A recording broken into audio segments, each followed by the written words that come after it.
And we are here, ladies and gentlemen. The time has come to talk about the Batman. I have here my co-host, Man Lucas. What's up, brother? The Batman. Look here, all these cool JVS intros. I'm gonna be really mad if I keep on getting the basic DMX jump at this point. Look, Lucas, if you not understood, I've been creating these literally on the fly. I literally just created that as we were talking just a second ago. Okay. So we are here to talk about the latest film from Matt Reeves, starring Robert Pattinson, Zoë Kravitz, Colin Farrell. Who else is here? Peter Skarsgård. Who else is in this one? Paul Dano. I forget Paul Dano. I have no out of idea. all people, I have no isn't idea. it John Turturro? Am I saying his name right? Man, I'd never know how to pronounce his last name correctly, but I know exactly what you're talking about.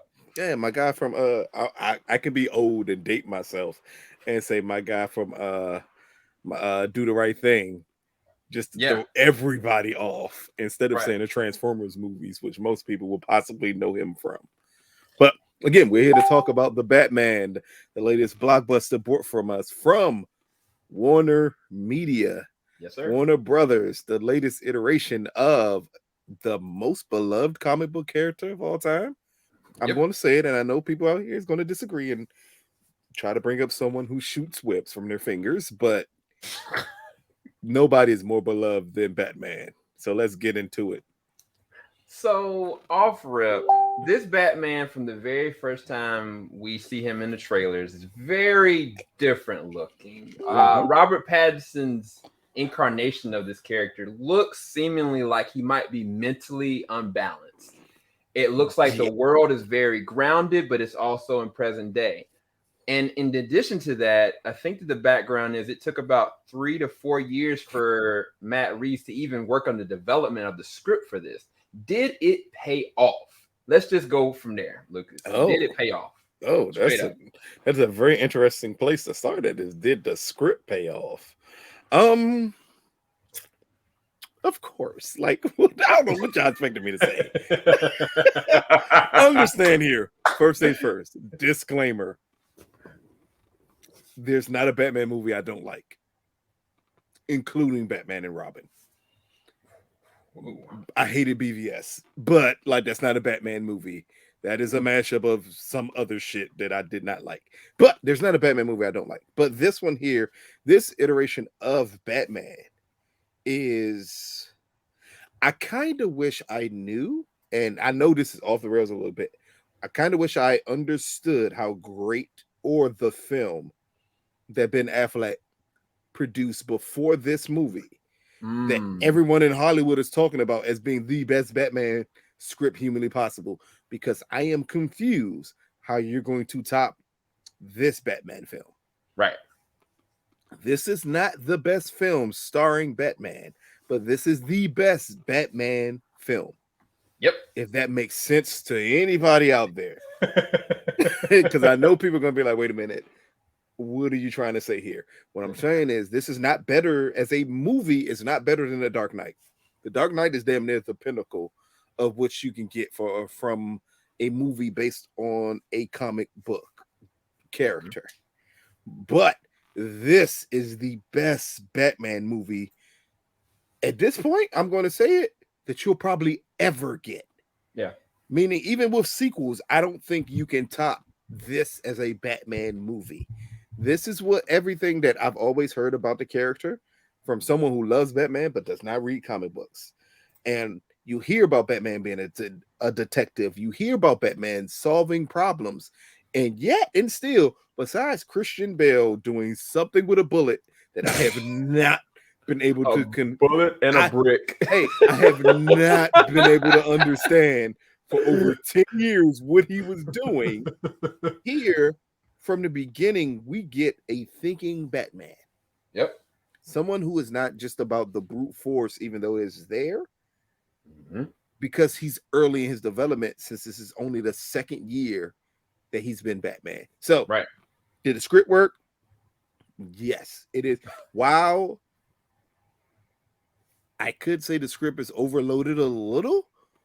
Everything still makes sense for why the script is as loaded as it is and why you get the movie that you get. Yeah. Yeah. So off rip, you guys will realize, and this is a non-spoiler review. We're not going to go into all the nitty-gritty. We are not talking about anything that will, nope, not a chance. So don't expect to know anything. I mean, like, oh, Dano shows up. Like, none of that is going to happen in our review. We're not going there.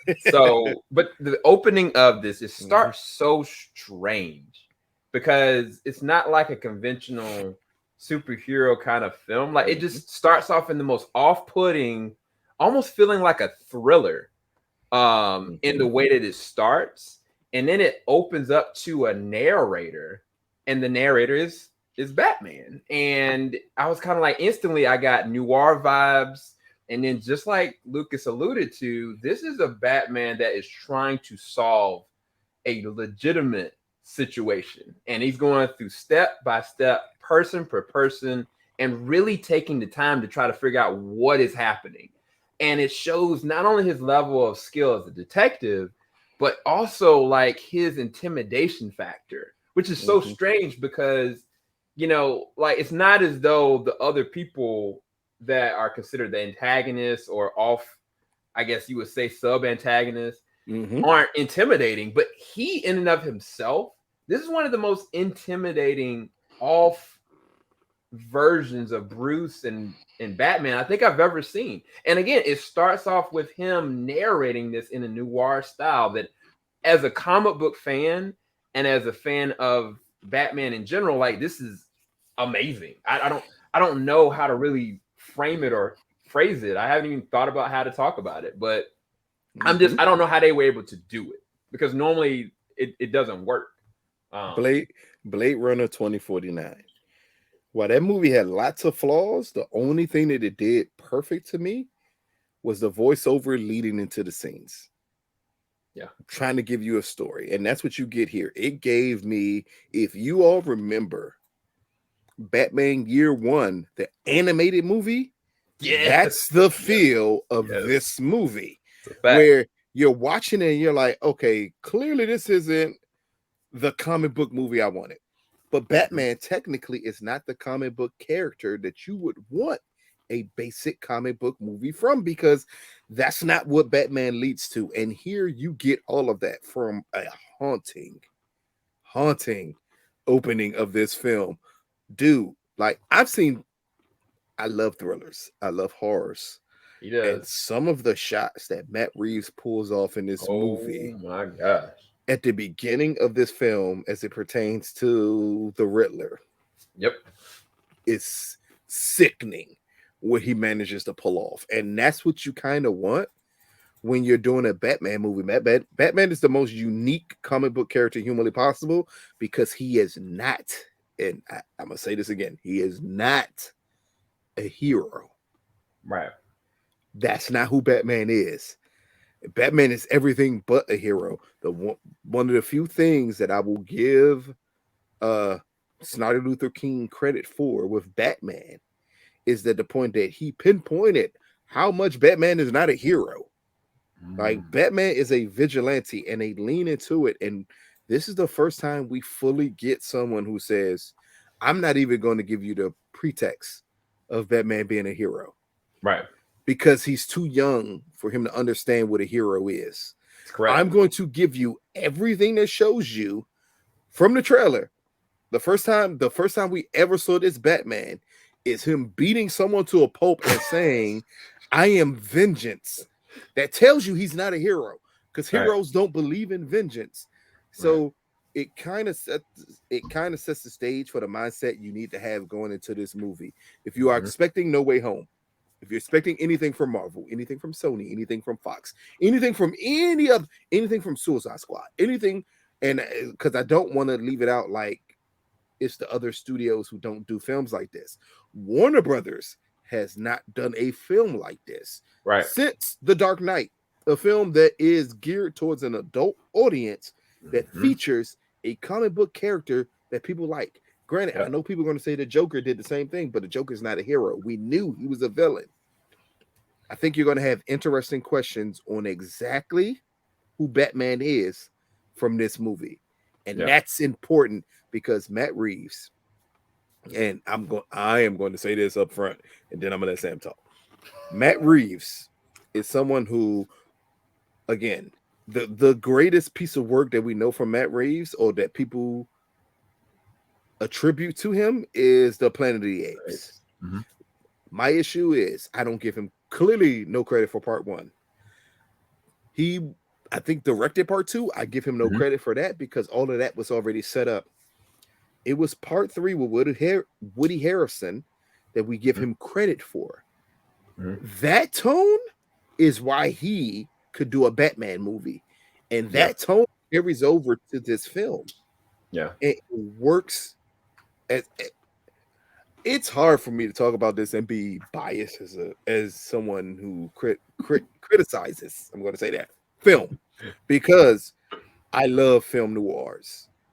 I absolutely love it, from Brick to Blade Runner 2049, which is one, to the few foreign films I watch that are film noirs because I love that way of film.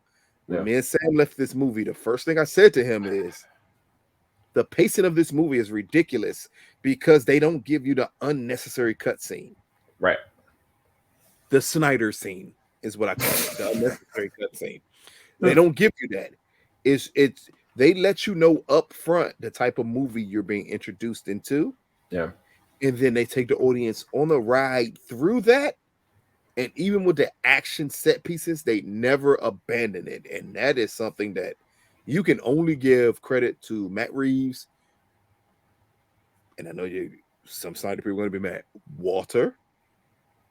And everybody with Warner Media. Because there is no way in hell this movie should not have been made. Right.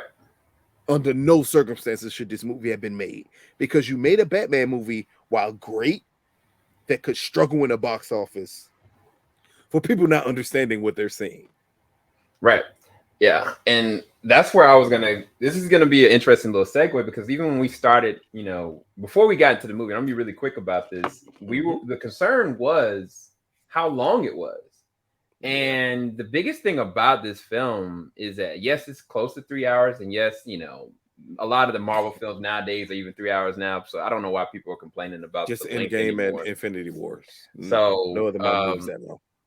So the thing about this was that, yes, it was that long, but the pacing, like you said, progressed to the point that it was just here. Even at a certain midpoint, where I was kind of like, am I gonna start getting tired? They throw a curveball that emotionally I was kind of like, wait, what's going on right now? And they still keep revving it up. And the thing about this also is that I kind of was like, this is pushing a limit in terms of ratings. Yes, this is a PG-13 film, but much like The Dark Knight, this don't feel like a PG-13 film. Like it almost pushes the R. I wonder if certain countries it would be considered R, but either way. So any of you guys that are worried like, oh, they're gonna be soft, like, no, they fully commit, even giving certain characters profiles that fit other people in real life that are not psychologically sane. And the way that they execute some of these characters, and Lucas has already alluded to one, is insanely creepy. And it really, there's a scene that I really want to talk about, but I can't. But it's an interaction that happens between some glass, and just the way that the mind games that are, the way that it was shot, the way that it was acted, the way that what was really happening, and the whole entire movie, we said this, Batman is really he's going for it. Like, he's a real detective. And I got to give credit to Rob, man. I didn't know that I knew that Rob was a good actor. I knew he was a good actor. I know you weren't about to say that, out of all things. I knew he was a good actor, but I did not know that he would be able to be as seamless with it as it is. And I don't know if that's more Robert and Matthew together, or just the way that it was done as a whole. He fits perfectly into this narrative. Let me say this, and then I'm gonna let you continue. that scene that we cannot talk about between Robert Pattinson and another actor behind the glass, to me, it's the best scene I've seen of that nature since Daniel Craig and Javier Bardem in Skyfall. Yes. When the intensity was so high, I was like, Jesus, this is ridiculous. Do you think, and that's going to be hard to answer, that that's like a pinnacle Batman scene? Meaning, if I go through all the Batman movies, only other scene I can imagine that compares to that is when Bruce met the Joker in The Dark Knight, when the Joker was arrested and what he did to him. Scene. Yeah, like that's the only scene that comes close to this. And by the way, and again, I'm gonna let Sam finish. Robert Pattinson at this point is the best Batman on film. Throw out anyone else that you can possibly imagine. He's the best Batman on film. No one else comes close. And when I say comes close, Christian Bale is like an 8 out of 10 in The Dark Knight. Robert Pattinson is like a 15 out of 10 in this movie. He's the perfect Batman. But go ahead, Sam. Lucas does this all the time. Like, he just tries to throw me completely off. He's not wrong about Rob.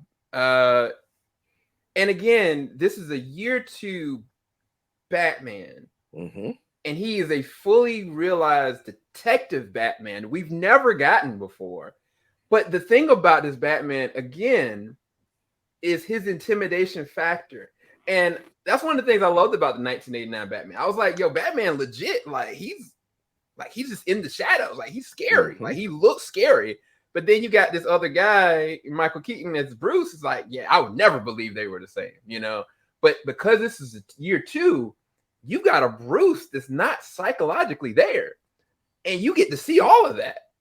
And every person revolves around him in a very intricate way, in a web that's why I'm saying that the narrative works so well, because we haven't even talked about a lot of what Paul Dano does in this, but he is amazing. Easily one of the best. How was Jonah Hill considered for the Riddler? I need to understand that.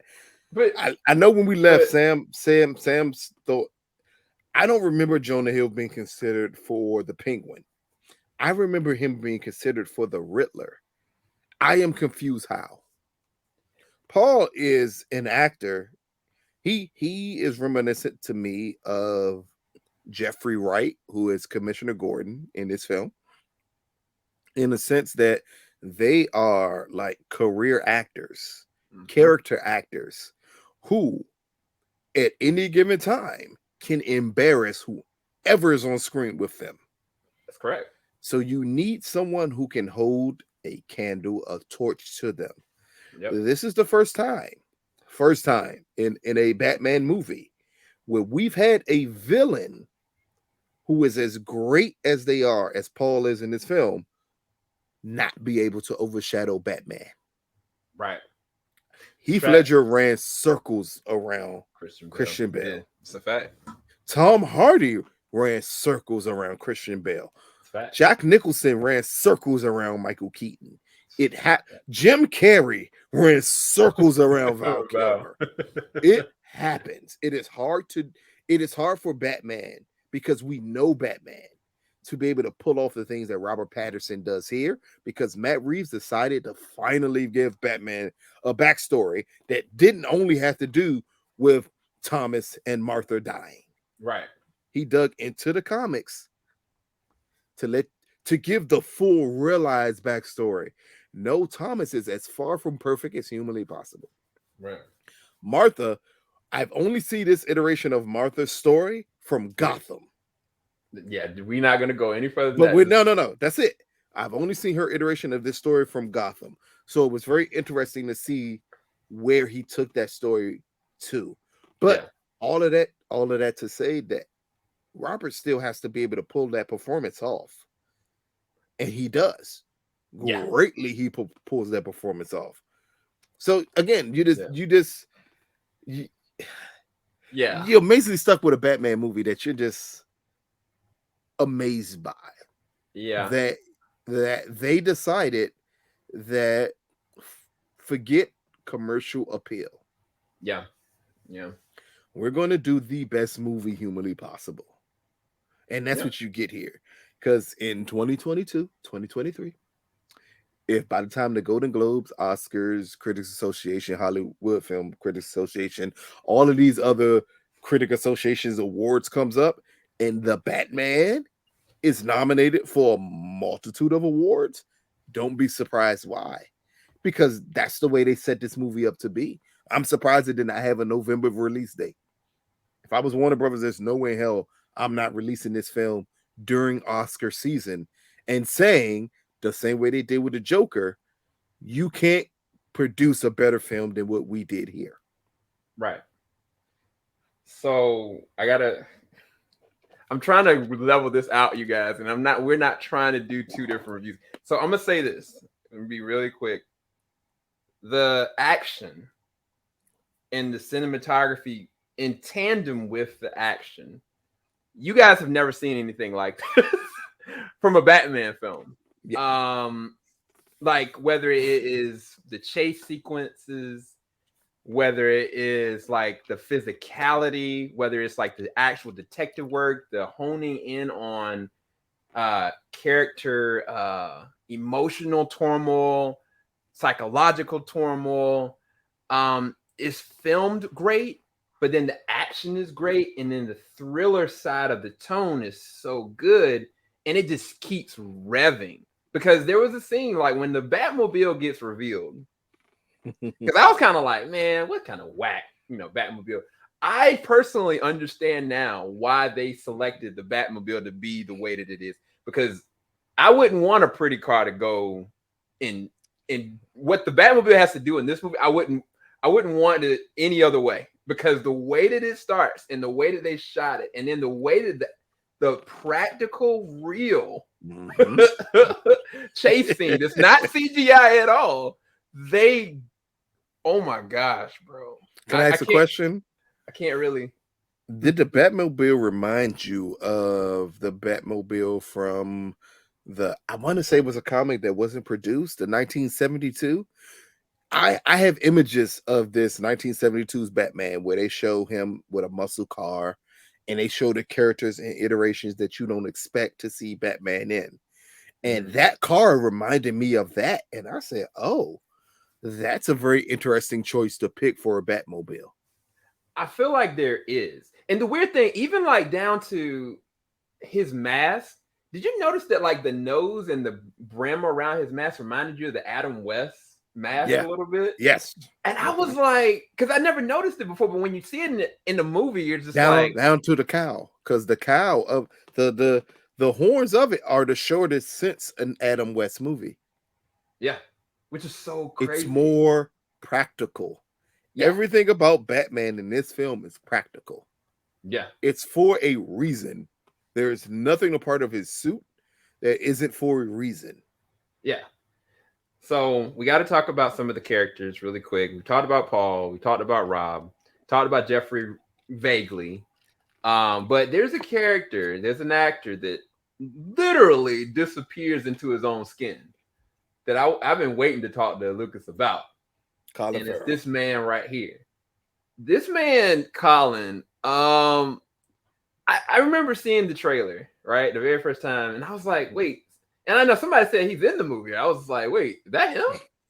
And like, when you watch this movie down to the voice, the mannerisms, the great like costume design, like he literally, I don't recognize Colin Farrell in this at all. And it's so weird because outside of his eyes, I just don't see him. Mm-hmm. And it's just so amazing. Like, I don't know. I mean, I was picking your brain. What did you feel about it? I'm going to say one thing and then we could go to the next person. And your Oscar winner for 2023 Best Makeup and Costume Design is the Batman. Because you could not tell me that's Colin Farrell. Under any... The through this entire film, you couldn't tell me that was Colin Farrell. Not at all. I would not believe you. I'd be like, no, that is clearly someone else. Right. A bigger Danny DeVito. Somebody else. It is not Colin Farrell. That design of the penguin, what he does with the penguin is ridiculous. Like, Colin Farrell has become this studied character actor after Hollywood thought he would be this big, like, blockbuster guy, action guy. Yeah. And he decided, I don't want to be that. I want to be something different. And when he decided he wanted to be something different, it's roles like this that make you understand just how great of an actor he is. Yeah. Like, that blew me away. You at no point in time do you see Colin Farrell. That's the key part of an actor. Not at all. Is you know who he is. He literally has a big personality when he's just him. Yep. So for it to be just this character being constructed the way it was, blew my mind. And I forgot it was Colin Farrell about the second scene with the penguin in it. Like, oh, whoever this actor is great. I completely forgot who it was.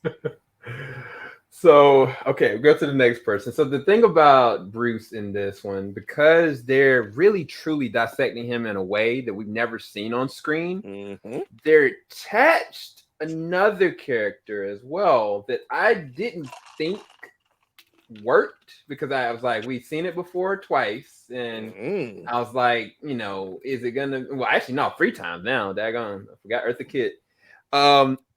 But 4 times then. If you're talking about that character, it's 4. Yeah, dang. Been You're right. 4 to 5 iterations of Catwoman. Man, we ain't counting Halle. We ain't gonna count her. No, you're gonna count Halle. What you're not gonna do is be disrespectful. And why I say that is because, I mean, the movie was absolutely horrible, but dog, we got a DC movie, a Catwoman DC movie. We're going to get into that at the end on a little slight riff that I have to go off of. But, like, this is like the 5th iteration of Catwoman, I want to say. But the thing about this version of Catwoman that Zoe is playing, she's playing, honestly, it feels like it's being pulled straight out of the comics. They actually giving her an actual storyline outside of the tragedy of her becoming Catwoman or the circumstances behind her being Catwoman. Like, they actually giving her an actual storyline. Yes. I'm just curious from your perspective, because, well, I'm not going to say that, but how did you think she did in this? This is the second best iteration of Catwoman I've seen. I am terrified to tell y'all the number 1 because I already know the hate that's going to come my way, but I don't mind it because I don't care. Oh, Anne Hathaway is the best Catwoman I've ever seen on screen, but Zoe is great as Catwoman here. Absolutely, because again, if you remember Batman Year 1, and I know this is Year 2 for Batman. If you remember Batman Year 1 and that iteration of Catwoman, they combined that with other iterations of Catwoman to finally give you a full character. Yep.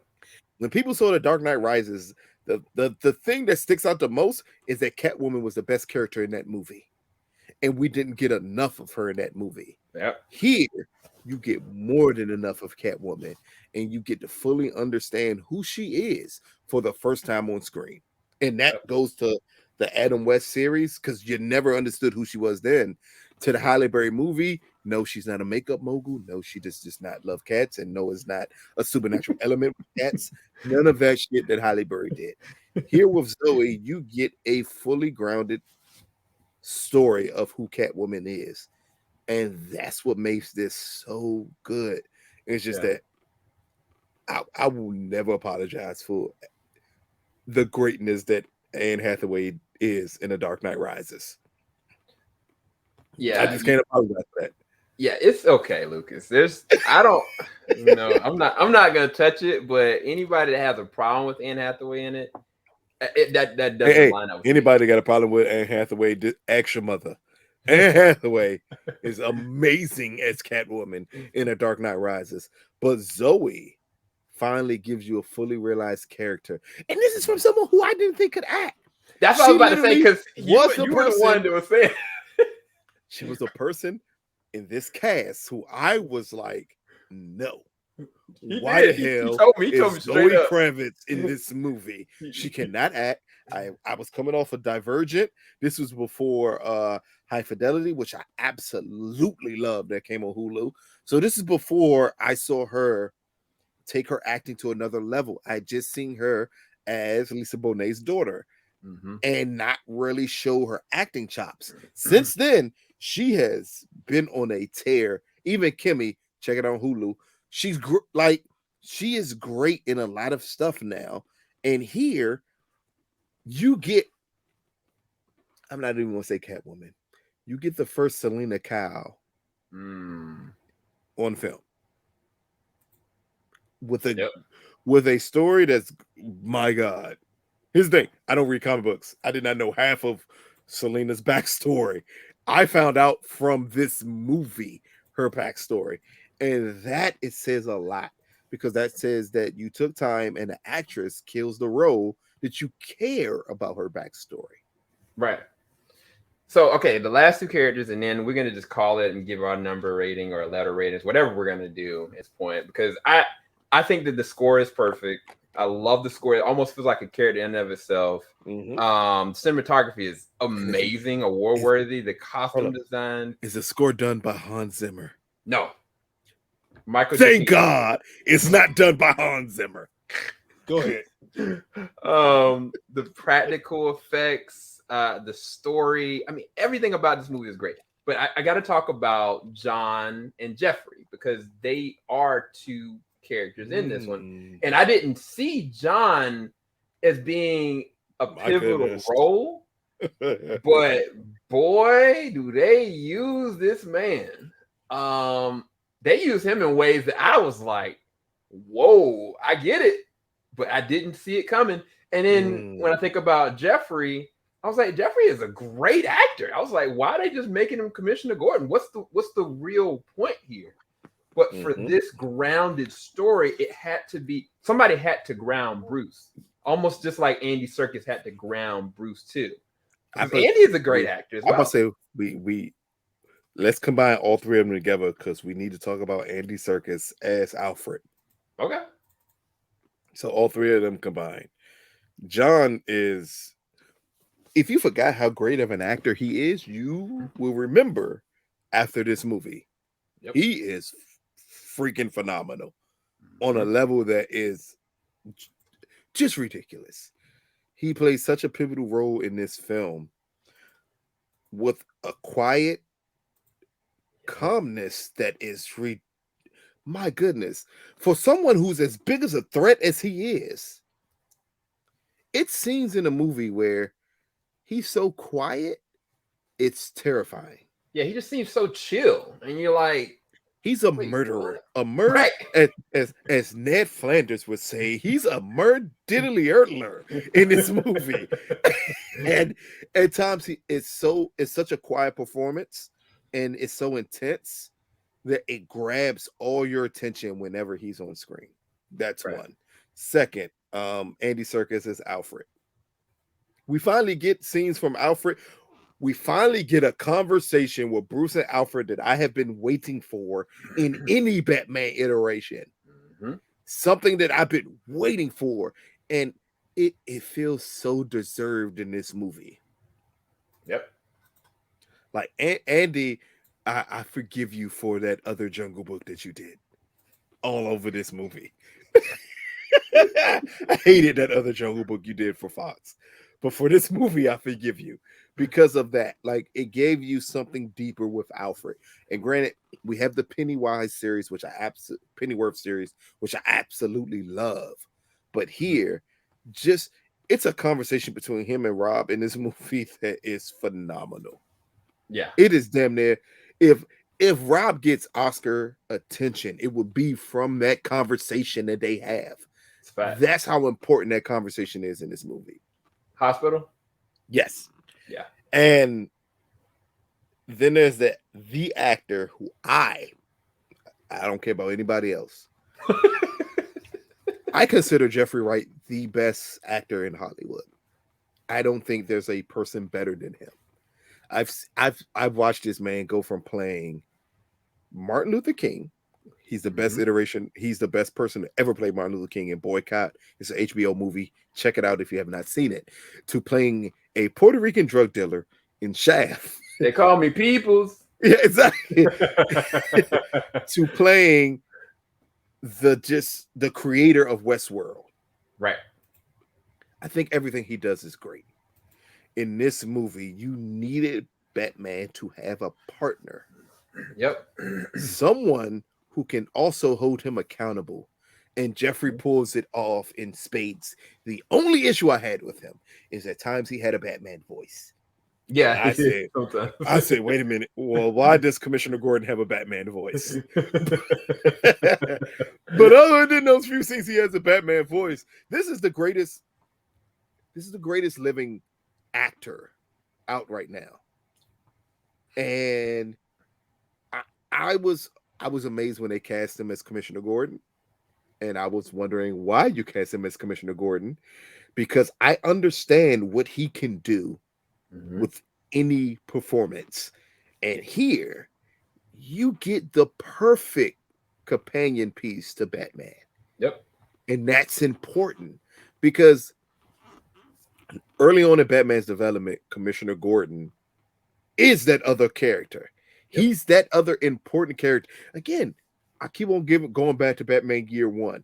I remember the comic book, the film where Commissioner Gordon beat the hell out of that guy in the forest because of what he did to Commissioner Gordon. And he beat is that intensity that he had in that scene, in that animated film, that Jeffrey Wright carries over in a multitude of scenes in this film. Yep. Again, he is, I will never be able to say enough about Jeffrey Wright. Not just because he's from DC and I'm from DC, but because I've never seen an actor that overcommits to every role he does. Yeah. There's not a such thing, except for Meryl Streep, who eventually will be my wife. There's not an actor alive who I feel dives into every role and encompasses every role the way Jeffrey Wright does. I was going to say, what about Carlos Esposito? Wait, you maybe rank that's him my like guy, 3? Joe. Hey, I mean, look like, here. You will not create a competition between them two with me. Carlos Esposito. Jesus Christ. Look here. You know how much I love him. Like, we'll leave that alone. We'll come back to that. Make that a whole different video. Jeffrey, like, he went from playing Martin Luther King Jr. to a Puerto Rican drug dealer in Shaft. And pulled it off. Pulled it off. I thought he was Puerto Rican. I did too for years. I was like, whoa, hold on. I completely believe Peoples, Joe. Dude, I did. I really did.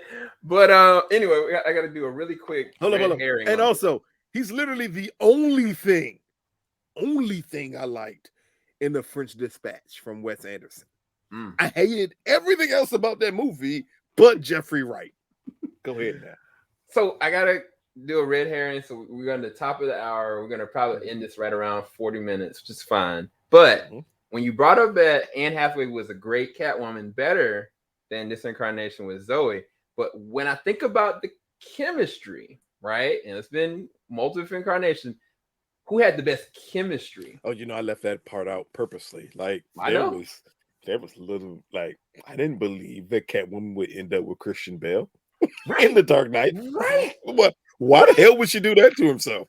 But here, dude, in the end, this is the Batman love story that I've always seen in the animated films between Catwoman and Batman, where it's clear Batman loves her, but also Batman understands to be Batman, I'm not going to say I can't be with her, but it's certain things I must give up. You feel that in this film between Zoe and Robert. Like, it's a hell of a connection between them two. But this is what happens when you get two great actors that can overcommit to roles. Mhm. Again, I'll say Robert's the best Batman you will ever see, but notice I keep on leaving out Bruce. I He's know. the best Batman you'll ever see. Yeah. Ever see on Yeah. screen. And I can't say enough about how right you are, but I also will say that again, this is a year 2 Batman, and there's a lot of room for his character to literally evolve from where this even ends. Oh yeah, Matt left the world wide open, dude. to be honest. Like not just with the characters themselves, but the world. How did we go this whole room and not talk about Paul? We can't. We literally can't. All we can say, he's amazing in this role. That's it. He's amazing in this role. My goodness. Yeah. My goodness. So yeah. I forgive Warner Brothers. I forgive you for Batman Forever. Because what you do with Paul in this film. I forgive you. Because the Riddler should be a psychopath. Mhm. You made him a psychopath. You made him. And this last comparison I'll do, and then we'll get to our final scores here. If anyone remembers David Fincher's Zodiac. Mm-hmm. Or David Fincher's Seven with the actor who can no longer be named. Yep. Paul rivals those performances in The Sickness of the Riddler. Yep. And that's important. He's another one.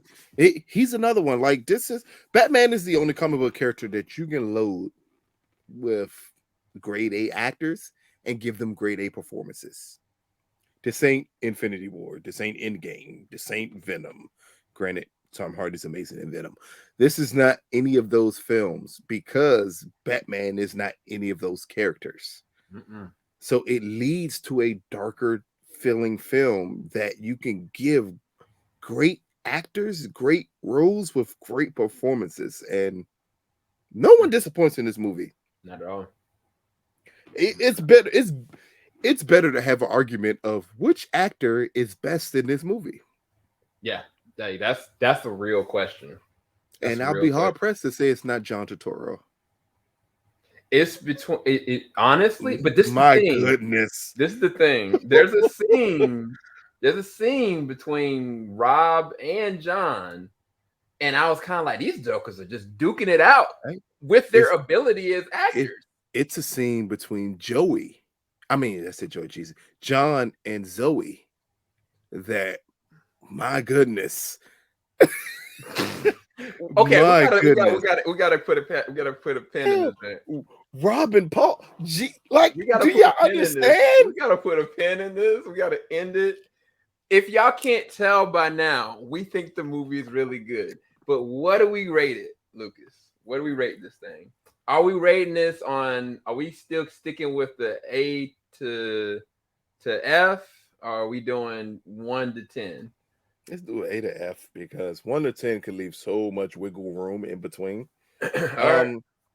Batman is the only film based on the comic book character I don't put on the comic book scale.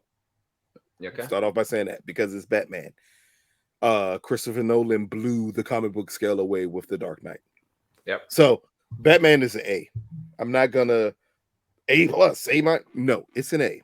It is the best iteration of the Batman character while not being the best film starring the Batman character. But you're going to be hard pressed this year to find a movie better. I agree. I give it an A+. I really don't have any negatives about the film. I spent the past 24 hours in my head like, what didn't I like?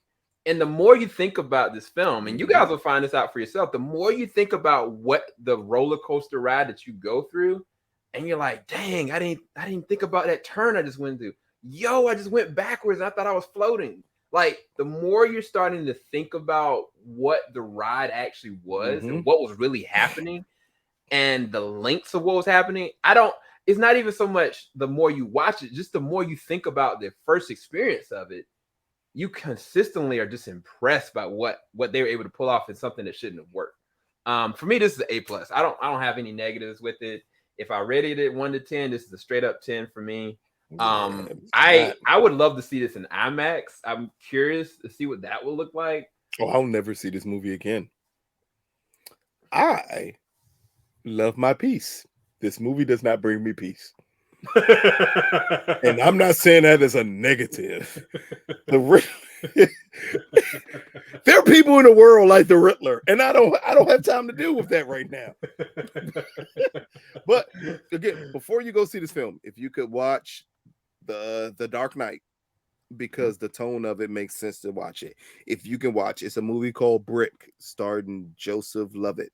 Joseph Gordon-Levitt. Yep. Yeah. So you understand the movement of a film noir. Though, like if you could watch those back to back, and even Blade Runner 2049, yeah, which is not a good movie, but you understand the noir narrative. Yeah, and that's those films are important for when you go into the Batman, so you're not thrown off by it. Because once you're not thrown off by it, you're gonna absolutely. I don't see anyone who's not gonna love this movie that just doesn't like it because Marvel told you to hate it. It's literally not another reason for you not to like this movie. But I've always given people who love comic book films a lot of credit that you can separate the two. You can fully understand the Batman is like nothing you should ever see from any other comic book universe and enjoy it. You can enjoy No Way Home and the Batman on the same level and fully understand like these movies shouldn't be anything alike. Right. Only people that's going to be mad at the Batman are the people who love Zack Snyder movies. And on that note, I don't have any comment, but I have a question for Lucas because you brought this up earlier when you said that this is one of the best Batman films. So how do you do your ranking scale? Is it that this is first, then The Dark Knight, or is it The Dark Knight and then this? As a Batman movie, this is number one. Okay. As an overall movie, The Dark Knight is number one. Oh no, I was talking about just out of the Batman film. As a Batman film, this is the best Batman movie. Okay. Because keep in mind, for people who don't fully understand it, The Dark Knight Rises is a better Batman movie than The Dark Knight is. Mm-hmm. The Dark Knight as a movie is just amazing, but it's so much that doesn't have to do with Batman that makes it amazing. Right. This is a Batman movie to the T. It's the first time I could say this is the first time they've ever done a fully realized Batman movie and said we're not going to have the villain overshadow Batman. Yeah. Because that has been a thing since the very first Batman, is that the villain has always overshadowed Batman because they didn't give you the interest point of Batman, and you finally get it in this movie. Yep. Look, he said it. We've said it. Go see this movie immediately. And if don't look at box office results. Please don't come back and say, well, it did this, but Spider-Man is a kid's movie. There's no one under 13 who should see Batman. I hate to tell you this. Granted, I know it's going to be people who want to take the kids because they love Batman. This is a very disturbing movie. It is. And people under 13 should not see under any circumstances. It's very violent. And I told one of my friends, I was like, look, man, if you really want to take your son, please watch it first. So you can know. How old is his son? Because I know people that try to take their kids, and I'm like, look, please at least go and watch it yourself first, so you can make that decision yourself. If consciously, I wouldn't. If they're under 15 or 16, I wouldn't take them to see this movie. Not only because of the tone of the movie and the graphic nature of the film, because those two you get over because there's little to no sex in this film. There are few bad words, but not enough for you to distract the kid. If you have a kid who loves detective stories, though, this could be the perfect movie to take them to see. But if you have a kid who's accustomed to everything else comic book films give you, this is not the film for them to see. Yeah, because the psychological side of it is very deep and disturbing, and it's literally the best part of the movie. Which is weird because it's like, even with the Joker, is the same kind of situation where I was kind of like, somebody was like, "Oh, I really want to see a Joker." I'm like, "Wait, hold on. Do you know what it's about?" Yeah. And I was like, I don't know. I mean, it's great for me, but I don't know if you should watch it. Because psychologically, I don't know if it's going to be beneficial. But on that note, we'll talk more maybe later. Sam will talk more later. I am not doing any discussions about it. I'm going to do, you know what? I may hop on a discussion to do my rant about DC films, because at this point, I can't wait. That's going to be something I can't wait to do, because I'd be goddamned if anyone compares what DC does with their films and with their universe to anyone else's at this point. Yeah, at all. At this point, you can no longer say it. This is going to be an interesting little game changer, and we're all the way here for it. We'll give you guys more coverage and talks about it, anything in between the sun. But hope you guys enjoyed this review. If you did, please make sure you like, subscribe, hit the bell button. If you're still watching right now, if you don't mind, go down to our social media points, go and follow our social media, and we will possibly give giveaways. I don't know. We're going to try to ramp things up as things start to progress. We're definitely going to give away the Batman to somebody. Oh, we're definitely going to do that. Especially if they do a collector's ultimate edition of this film when it drops in around June, because the 45-day mark is when it will drop. I'll definitely get that to somebody, because after 45 days is when it's going to be on HBO Max. Warner Brothers already announced that. God damn. So yeah, I'm definitely gonna get this to something. Matter of fact, let's see how much all the entire Batman collection is, and let's give that to somebody so you can have a comparison piece on what the greatness that you experienced with this film. So wait, how are we doing this, Luke? We're gonna come up with a question that only people who love Batman would know, and I'm going to try to find the ultimate collection of Batman. And I am not just talking about the live action version of Batman. I want to find a way to get all the live action along with all the animated Batman movies and combine them into one and give them as a grand prize to somebody who could get a question that is going to be humanly impossible for someone to answer. We'll see. So that is going to be a separate video. So make sure you definitely hit the post notification. You don't want to miss this giveaway, because this I don't know what this man's talking about. But we gotta go. Keep it locked, JVS. We ain't gonna stop. We'll be back, guys. Peace. Filing out the top of I can see skyline, 50 mile radius on my timeline. Ain't nothing on